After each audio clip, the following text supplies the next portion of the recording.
자, 그럼 여기서 전문가를 연결해보겠습니다. 이재갑 한림대 강남성심병원 감염내과 교수입니다. 교수님 나와 계시죠? 예, 안녕하세요. 예. 자, 일단 중국 상황 매우 심각한 것으로 보이네요. 지금 네. 사망자 증가수가 너무 많아가지고 뭐 장례 서비스마저 중단된 곳도 있을 정도라는데 교수님 파악하시기에 지금 이 상황이 어느 정도인 건가요? 일단 뭐 확진자 규모도 뭐 몇천만 명, 날마다 몇천만 명 수준이다. 이미 뭐 2억 명이 넘게 감염됐다. 이제 이런 소식들이 들려오고 있고, 2억 명. 또 예. 뭐 중환자 의료 체계도 이제 이미 바닥을 보여서 이제 사망자 넘쳐나고 입원 못하는 사람도 는다. 이런 얘기 나오고 있거든요. 예. 근데 이제 중국이 이제 그 시진핑 3기 시작하고 나서 어떻든 제로 코로나 포기할 거는 이미 예상이 돼 있었던 부분이었고요. 예. 근데 다만 이제 연착륙을 시킬까 경착륙 시킬까를 이제 많은 전문가들이 어떻게 될지 이제 예상을 하지 못하고 있었는데 그냥 경착륙을 시키는 거로 마음을 잡은 게 아닌가 생각이 좀 들고 있습니다. 경착륙 시키는 걸 마음을 잡았다는 건 어떤 말씀인가요? 이게 이렇게 막 굉장히 많은 감염자 폭증하는 상황에서 이거를 이제 수습해가는 위드 코로나로 가는 이런 상황을 말씀하십니까? 예, 그렇게 생각이 드는데요. 그러니까 이제 중국의 좀 잔인한 면이 양쪽으로 다 있거든요. 예. 그러니까 이제 이번에 시진핑 3기 집권 전에 제로 코로나도 엄청 잔인한 정책 중에 하나였잖아요. 예. 그냥 뭐 아파트에 감염자 나오면 아파트 전체 이제 봉쇄하고 뭐 검사시키고 막 이런 식으로는 그렇죠. 아니면 도시 전체를 하는 그런 형태였다면 예. 이거를 푸는 방식도 어느 정도 사망자 발생하더라도 그냥 단시간에 많은 분 감염돼서 면역 체계 확보시키고 그래서 유행이 그냥 빨리 가라앉게 하는 이런 방식으로 다만 거기에서 희생되는 부분들은 어쩔 수 없는 이제 이런 식으로 넘어가는 게 아닌가 생각이 드는 상황입니다. 김정혁 비대위원. 예, 이 교수님, 그 중국은 코로나 최초 발생 시에 인간에게 전염되지 않는다라는 주장을 했고 또 정보도 제대로 공유하지 않아서 결국은 이 코로나가 전 세계로 확산되는데 영향을 미친 것이 아니냐라는 비판을 받아왔던 것을 알고 있습니다. 그리고 그동안에 제로 코로나라고 해서 뭐 우리 중국에서는 거의 이미 코로나를 완전히 극복했다. 그리고 발생을 해도 극소수에 불과하다. 이렇게 주장을 해왔었는데 갑자기 17%가 되는 2억 4,800만 명이 감염됐다. 이런 얘기를 들으니까 그러면 그동안에 중국에서 제로 코로나라고 얘기했던 것들은 다 허위가 아니었느냐. 실제로는 안에서 상당 부분의 어떤 그 감염자가 있었던 것이 아니냐라는 그런 의구심을 갖게 되는데 뭐가 진실입니까? 일단은 제로 코로나 정책은 중국만이 할 수 있는 정책은 맞았고요. 그러니까 예. 감염자 숫자를 최소화시킨 건 맞습니다. 그러니까 중국이 만약에 지금까지 제로 코로나를 안 하고 어느 정도의 감염자를 용인하면서 왔었으면 이 정도 유행 상황이 발생하지도 않았을 거거든요. 근데 다만 예방접종의 효과도 낮았던 백신을 맞았고 또 3차 접종률도 높지 않았고 특히 가장 큰 문제는 60대 이상의 예방접종률이 매우 낮았거든요. 60%가 안 되거든요.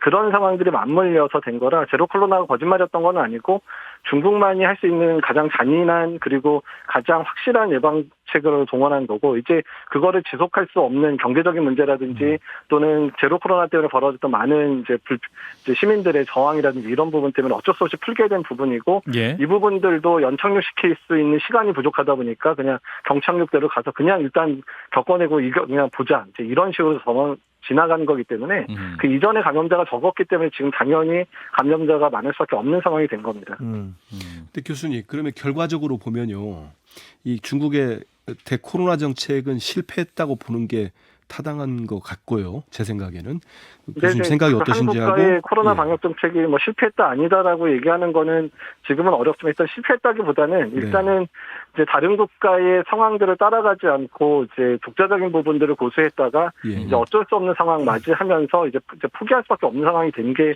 가장 큰 정책적 판단의 미스라고 봐야 되는 거죠. 교수님 추가로 좀 전에 이제 뭐 외국 통신 같은 경우 새로운 변이 가능성 얘기하고 있잖아요. 네, 그래서 저는 뭐 문외한이니까 이렇게 사망자가 갑작스럽게 늘어나는 건 이미 우리나라나 다른 나라에 있는 코로나 그 종이라고 해야 되나요? 그게 아니고 새로운 변이가 나타났다고 또 볼 수 있는 가능성이 있습니까? 근데 그러지는 않습니다. 그러니까 중국 그래요? 자체가 아까 말씀드렸지만 예방접종률이 높지 않고 효과도 낮은 백신들을 맞았고 특히 고위험군에서의 예방접종률이 낮았거든요. 근데 이게 이미 이제 홍콩에서 2월, 4월에 오미크론이 확산됐을 때 이미 벌어졌던 그러니까 상황이에요. 그러니까 우리나라보다 예. 인구 대비 사망률이 거의 홍콩에서 10배 정도 발생했거든요. 2월에서 4월 사이에요. 예. 그러니까 지금 이제 홍콩이 2월, 4월 겪은 부분들을 중국 본토가 지금 겪고 있다고 보시면 되고요. 그러니까 지금 사망률의 추이가 우리나라에 거의 10배 이상 발생할 가능성이 높다 이렇게 보시면 될 것 같습니다. 예. 지금 경착륙 말씀하셨는데 그러면은 중국 정부 자체가 지금 이제 정책을 바꿔서 이게 다 걸리게 한다면 집단 면역 체제로 가야겠다라는 방향으로 지금 전환됐다고도 볼 수 있을까요? 그러니까 뭐 집단 면역을 이루려고 하는 부분도 아니고 집단 면역도 형성되기는 어렵고요. 다만 그냥 어차피 뭐 감염이 될 거라면 그냥 집중적으로 그냥 단기간에 많이 감염돼서 그냥 상황을 넘기겠다. 거기서 수반되는 피해는 그냥 감당하겠다. 이렇게 보는 게 맞죠. 그렇군요. 그럼 이게 통계 수치가 지금 발표 안 하기로 됐다라고 돼 있는데 지금 그 중국 정부의 공식 수치에도 지금 불신이 심각한 상황입니까? 그러니까 확진자 숫자는 대충 추정하는 바가 맞을 것 같은데 사망자는 아마 공개 안 할 겁니다. 왜냐하면 사망자 수가 어마어마하게 나올 거고 사실 너무 사망자가 많다 보니까 추정도 어려울 거예요. 특히 이제 중국 같은 경우에는 이제 그 시골이나 이런 그러니까 농촌 지역이나 이런 쪽은 의료기관도 많지 않고 이러기 때문에 아예 사망자가 병원 시설을 이용하지 못하고 그냥 사망돼서 그냥 장례를 치르는 사람들이 아주 수도 없이 많이 발생할 거거든요. 그래서 사망자 추정도 어려울 가능성이 높습니다. 그리고 추정이 되더라도 발표하지 않을 가능성이 높죠. 왜냐하면 사망 숫자가 많아지는 부분을 또 정책의 실패라고 논의하면서 왜 지금까지 제로 코로나에서 지금 같은 상황에서 많은 사망자를 야기하느냐에 대한 국민들의 비난이 심해질 수도 있기 때문에 그 부분들도 철저하게 숨길 가능성이 높습니다. 근데 언론 보도에 따르면 새해부터는 그 한중 간의 비행 편수가 65편에서 100편으로 늘어난다.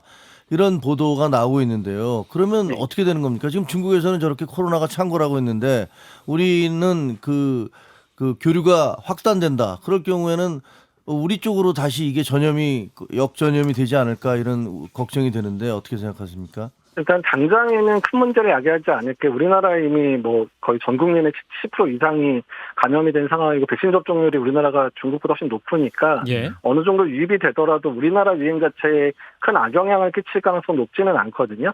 다만 가장 걱정하는 거는 중국에서 이렇게 많은 감염자가 생기다 보면 이건 어마어마한 이제 그 감염자 숫자잖아요. 몇 천만 명 이렇게 되면 몇억 명이니까요. 몇억 명이면 확률상으로 이제 변이가 생길 확률이 훨씬 더 높은 거예요. 우리나라에서 2,500만, 600만 걸릴 때 변이가 생길 확률하고 2억 명, 3억 명이 걸릴 때 변이가 발생할 상황은 완전히 확률적으로 다르잖아요. 그러니까 변이가 발생했는데 그게 심각한 변이가 발생해서 국내에 유입됐을 경우에 대한 부분들에 대해서는 우리나라 철저히 준비를 해야 된다는 거죠.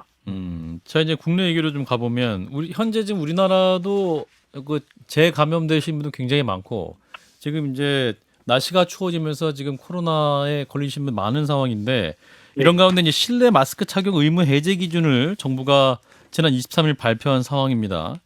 교수님께서 정부가 내놓은 기준은 어떻게 평가하십니까? 일단 뭐 정부 기준은 유행 규모라든지 중증 환자 발생 규모, 뭐 그다음에 의료 체계 대응, 그리고 백신 접종률, 뭐 이런 네 가지 기준인데 그거는 뭐 어느 정도 합리적이고 타당하다고 부분은 있고요. 다만 저는 아쉬운 거는 이번에 마스크 관련 논란 자체가 이게 마스크를 벗자 이런 논란으로 비화된 거고 또 지자체가 야기해서 이게 아주 이제 그러니까 너무 이제 이슈를 만들다 보니까 백신 접종을 열심히 홍보하던 시기에 이 이슈가 모든 백신 접종 관련돼 있는 부분 이슈를 덮어버렸거든요. 그러니까 그런 부분이 매우 아쉬운 부분이라고 생각이 되고 어쨌든 마스크의 법적 의무 해제가 마스크를 벗자라는 의미라기보다는 자율 권고를 써야 될 곳과 써야 될 사람들은 계속 쓰도록 권고한다는 것으로 이해를 해주시는 게 맞습니다. 아 그렇군요. 그러니까 좀 불편을 좀 감소시키더라도 꼭 고위험군이라든지 써야 할 분들 꼭 써야 된다라는 말씀이네요. 교수님 그러면 지금 이제 사실 제 주변을 봐도 추가로 백신 접종하는 분들은 많이는 없는 것 같아요. 이렇게 문자를 받고 하더라도. 근데 지금 상황에서는 추가 백신을 그래도 맞는 게 조금 더 이렇게 우리 예방하거나 하는데 도움이 됩니까? 아니면 지금 많은 분들이 사실 확진이 다 됐기 때문에 뭐 이렇게 취약층이랄지 고령층 외에는 안 맞아도 되는 겁니까? 이게 되게 궁금하더라고요. 일단 이제 지금 이제 재감염 사례도 거의 20%대까지 육박을 하고 있어서 꽤 높아지고 있는 문제가 되고 있어서 예. 있는 부분, 그다음에 고위험군, 그다음에 고령층에서 중증 환자의 발생 비율이 지난 여름보다 올라가고 있거든요. 그래서 이거는 뭐 단순히 설명할 수 있는 건 백신 접종률이 떨어진 거 말고는 설명이 안 됩니다. 그래서 일단 백신 접종률을 올리는 것, 특히 고위험군도 맞으셔야 되고요. 또 젊은 층들도 같이 맞으셔야 전반적인 유행 규모도 낮출 수 있어서 고위험군의 중증 발생도 낮출 수 있는 부분들이 있거든요. 그래서 어떻든 이 예방 접종에는 뭐 전 연령에서 동참해야 되는 건 맞습니다. 이게 그 재감염률이 지금 20% 가까이 된다라고 말씀을 하셨는데 네, 예. 어떤 생각이 드냐면요. 아니 그럼 이게 도대체 감기하고 뭐가 다르지라는 느낌도 들거든요. 이렇게까지 계속 확산이 되고 몇 년째 지금 3년째 계속되고 있고 사라졌다. 다시 나타나고 그 궁금증은 첫 번째 이것이 과연 완전히 이것을 퇴치하는 것이 가능한가 아니면 우리는 그냥 위드 코로나로 같이 살아야 되는 것이 아닌가 이런 느낌도 들고 그다음에 여기 치사율이라고 하죠. 치명률은 지금 어떻게 변화가 좀 있습니까? 일단 이제 뭐 앞으로의 정책 방향 자체는 그러니까 코로나를 종식시키거나 뭐 이제 이런 상황을 만드는 게 아니라 유행을 하더라도 특히 고위험군이나 이런 분들을 안전하게 보호할 수 있는 방책으로 나가는 게 가장 큰 부분이거든요. 그거의 가장 핵심 전략은 백신 접종이 당연히 맞을 수밖에 없고요. 근데 다만 감기하고 다른 건 전파력 부분에 있어서 어떤 인플루엔자나 다른 감기 바이러스보다 훨씬 전파력이 강하기 때문에 저희가 인플루엔자나 다른 바이러스는 동일하게 이 바이러스를 상대할 수는 없다는 부분이 명확히 있고요. 그렇기 때문에 피해를 최소화할 수 있는 전략, 백신 접종 전략, 그리고 의료 체계 대응력을 확대해서 고위험군들이 이제 그 중증 발생했을 때를 가장 치료를 잘하는 이 두 가지 전략들을 이어서 국민들의 생활에는 불편을 좀 덜 끼치면서 어떻든 고위험군들의 사망을 낮추는 부분이 지금 가장 중요한 전략입니다. 예, 마무리가 될 것 같은데요. 교수님이 어제 올리신 글을 보면 크리스마스여도 코로나 증 환자는 계속 입원한다. 정부는 그냥 모른 척 혹은 그냥 아무 일 안 생기면 좋겠다는 요행만 바라는 것 같다. 이런 말씀도 올려주셨는데 이 부분 어떤 의미셨을까요? 지금 오늘까지 해서 저희 병원 중환자실 다 꽉 찼거든요. 예. 그래서 중증 고위험 환자 엄청나게 많이 오고 있는 상황인데 지금 병실과 관련된 부분들을 이제 지원책은 줄이고 그냥 예전처럼 환자 봐 이런 식으로만 가는데 코로나가 전파력이 매우 강하기 때문에 예전에 인플루엔자나 다른 바이러스 감염 환자 보는 식으로 똑같이 봤다가 병원이 아주 난리가 납니다. 여러 이제 동시 감염자들이 많아서 그래서 의료 체계 전반에 대한 지원책 그리고 개혁 방향들에 대해서 로드맵을 지금 내놔야 될 시기인데 전혀 그런 모습이 보이지 않거든요. 예. 그렇군요. 그런 부분에서 정부가 좀 구체적인 대안을 좀 마련할 필요가 있다라는 말씀이신 것 예, 같습니다. 맞습니다. 예. 중국에서 변이가 발생하면 어떻게 하느냐, 대책은 무엇이냐라는 청취자 질문이 하나 나왔는데 간단히 좀 답변해 주시면. 예, 일단 모니터링이 제일 중요해서 변이가 국내에 유입되고 있는지에 대한 부분 확실하게 점검을 해야 되고요. 예. 이게 정말 심각한 상황이라 그러면 일시적으로 뭐 이제 중국에서 온 변이 감염 의심된 사람들을 격리한다든지 이런 부분을 다시 뭐 해볼 수도 있고 또는 그거에 맞춰서 백신 접종이라든지 또는 여러 가지 치료제나 이런 부분에 대한 준비들을 철저히 해놓는 게 지금 중요할 것 같습니다. 예, 그리고 보건당국 역할이 지금도 여전히 중요해 보입니다.